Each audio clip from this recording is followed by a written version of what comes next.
everybody, welcome to E-Prime. I am Daedran. Bound to Kill and Julie Mango lead campaign for Ewan Blake. The campaign was revealed this morning at the media launch of his latest business venture, Revere Water. The two-time Olympic champion says he is a big fan of the dancehall legend, so the partnership was inevitable. He always supported me, no matter what. He always, encourage and make sure that everything is going well.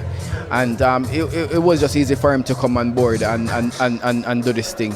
And the Jamaican people really love him. Blake's partner Boris Hutchinson was equally excited to add a social media sensation, Julie Mango, to the list of celebrities for the campaign. The part with Julie Mango is basically from the solid agency aspect, the marketing aspect, and I think that was a tremendous idea. I think that will actually grow a business, because people tend to attracted to her. The dancehall queen Carleen Davis signs as safety ambassador. Yesterday, Davis was announced as the new safety ambassador for the Transport Operators Development Sustainable Services TODS. In an E-Prime exclusive, she shared on reasons for her being selected to spread the message of safe driving. I want a face that's feminine, of course. Dancehall queen carrying 32 years. Who better to have than me? I've never had an accident with me driving, so they looked into that.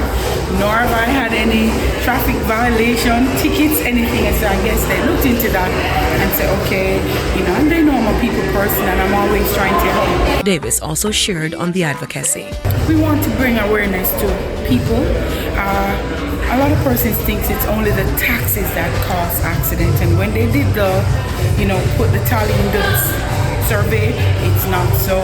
So we're gonna go around Jamaica, sending the message, trying to see how best we can all work together as a country and as a people, because you can't say a taxi man bad ride, you're gonna bad ride him or somebody else. Two wrongs does not make a right. Miss World 2023 pageant postponed. The event, which was initially slated for New Delhi in India in December, has been pushed back to March next year due to the upcoming elections in India. According to a release from Miss World, contestants are to arrive in India a month ahead of the pageant. This rescheduling gives players time to adjust to their surroundings, prepare for the competition, and engage in local culture. After a 3-decade absence, the Miss World pageant will be held in India for the second time. Kanye West's presidential bid for 2024 pulled. According to his personal attorney, Bruce Marks, Kanye has been advised to withdraw his candidacy. He added that Kanye's political committee, Kanye 2020, steered his bid 3 years ago and was used by the rapper to test the waters